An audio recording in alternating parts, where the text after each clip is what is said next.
Bago nga pala tayo magsimula sa pinaka-content natin, meron nga palang subscribers na nag-comment sa atin na nakapollow dito sa ating Facebook page. Sabi niya dito, actually muntik na daw siyang mag-order nung 35k package niya. Buti na lang nag-research daw etong nag-comment sa atin at ngayon nag-aantay na lang siya ng Lazada sale 66. Ang dami din daw kasi included dun sa mga package na overpriced. Unlike daw ngayon kung ano yung bibilihin daw niya, ayun daw talaga yung kanyang magagamit mismo. So ito yung sinasabi ko sa inyo, kung magsisimula kayo ng printing business, research is the key. Wag kayong magpapauto kahit kaninong Poncio Pilato na kunyari nagtuturo sa inyo pero pinapadama lang kayo niyan para mauto kayo. And then simulan na natin yung ating video. So ang daming nagko-comment pala sa atin dito, nagtatanong, at lahat yan kahit papano pipilitin nating iisa-isahin natin kayo na masagot. So far ito yung pinakamadali ngayon na masagot. Sabi niya dito, ano daw yung settings ko sa sticker at photo paper na glossy, pati din daw sa RC satin. Maraming salamat. So magsisimula tayo dito sa ating Silhouette Studio dahil dito tayo gumagawa ng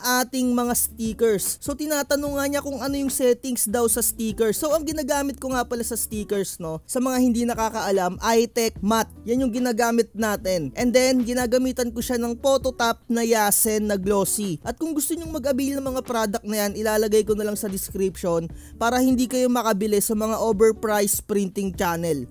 So tinatanong nila kung ano yung settings ko. Ito yung settings ko, laging ganito yung ginagawa ko. Kapag meron akong mga ginagawang stickers, nilalagyan ko sila ng separate dito, ini-screenshot ko, tas pinipaste ko mismo dun sa mismong logo na yon or sa design na yon. Kasi tandaan nyo, no, mga tropa, bawat logo, bawat mga design ng mga customers natin, iba-iba yung mga color correction dyan. Pero ito yung normally ko na ginagamit na color correction, yung color controls, Adobe RGB, tapos gamma 2.2. Etong brightness minsan ginagawa ko tong -5 or -10, pero eto lang talaga yung binabago ko dyan madalas, yung magenta. Ginagawa ko siyang 5. So para maipakita ko sa inyo kung paano kino-color correct yan, Control P nyo lang, tapos lalabas na tong print, and then kung ano yung printers na gagamitin nyo, yun yung i-click nyo na preference. Tapos dito sa settings, dito na kayo magko-color correction. Syempre lagi nyo tong gagawing A4, and then kapag ka iTech Matte yung ginagamit nyo or iTech Glossy, mag-stick lang kayo dito sa Epson Matte.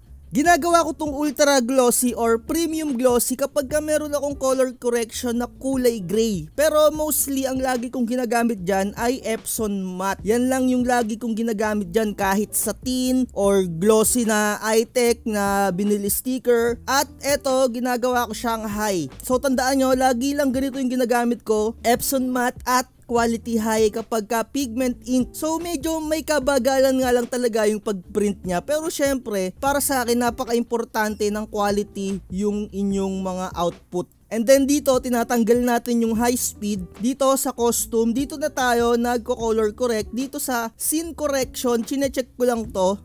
Tapos color controls, dito inuuna ko Adobe RGB 2.2. Kagaya nga lang sinasabi ko sa inyo, minsan kapag nakita ko yung logo ni customer na medyo malay, tapos gusto ko siyang medyo i-dark, ginagawa ko siyang -10 yung brightness or -5.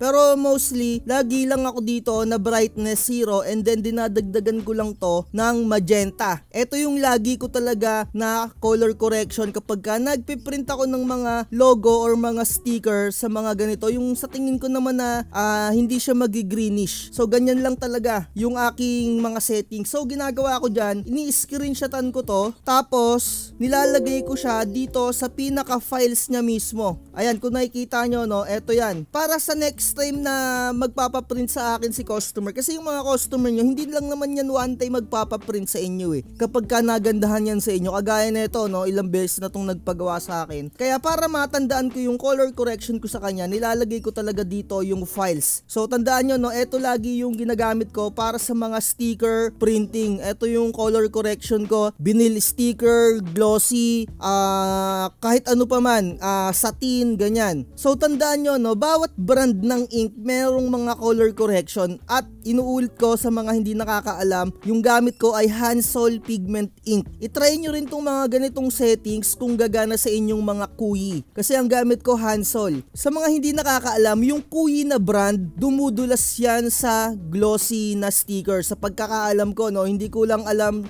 so far ngayon kung kumakapit na. Pero mostly ayan yung nagiging problema. Pero sa akin, sa gamit ko na Hansol, talagang kapit na kapit sa vinyl sticker ko na glossy, etong Hansol, ganito lang yung settings ko. So etong settings na to, no, medyo talagang ganda yung kulay niya. Mostly ito yung ginagawa ko talaga. Pero ito yung pinaka biggest pero ko. Kung gusto ko talagang ma-dark or talagang sobrang tapang ng kulay, iba yung ginagawa kong color correction dyan. Ganito naman yung isa kong color correction. Eto, nakita nyo to, no? Yung kanyang logo, parang sa paningin ko, hindi siya ganun ka-dark. So, mas maganda to na i-color correct mo siya sa mas darker na output. Kaya ang ginagawa ko dito, eto yung settings ko sa kanya. So, same settings dun sa pinakauna, Epson Matte and then high, tapos tatanggalin mo lang yung high speed, tapos photo enhance, i-check mo lang parehas, and then Adobe RGB 2.2, eto nga yung sinasabi ko sa inyo na -10, and then magdagdag lang kayo ng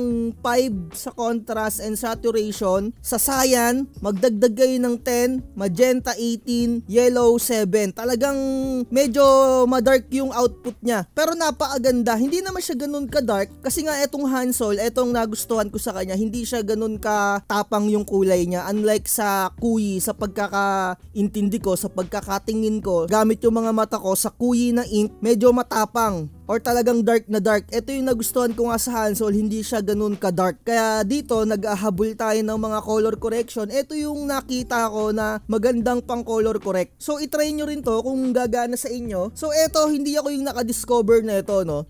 Meron lang subscriber sa atin na nag-share din ng knowledge niya sa mga color correction. So, nakita ko, tinesting ko, napakaganda naman talaga. Ito, kaya ito yung ginagamit ko na ngayon mostly. Vinyl sticker, iTech glossy, matte, and then pati sa satin, yung photo paper na satin, ganyan lang talaga. Pero syempre kapag ka mga pansin nyo na merong color gray, meron tayong mga ibang color correction doon. Ilalagay ko na lang sa description yung mga possible na color correction, itry nyo na lang yon. At hindi na ako nagpakita sa inyo ng mga output dito. Mas maganda kasi na mas itry ninyo, hindi yung porket nakikita nyo na lang. Mas maganda talaga na i-experience ninyo yung mga bagay-bagay dito sa printing, no? Para talagang ma-explore nyo, hindi yung nanonood lang kayo, hindi nyo naman nakikita kung working sa inyo, kasi possible na sa akin working, sa inyo naman hindi. O, diba? Ganun talaga sa printing. It's either working sa akin, pero sa inyo hindi, or working sa inyo, sa akin naman hindi. Ganun talaga. Kaya i-explore nyo. Eto, no? Screenshot nyo na lang. Eto yung kung gusto nyong ma-dark talaga yung inyong mga output. And then, eto naman, kapag ka yung tipong saktuhan lang talaga. Eto, mostly, eto lagi kong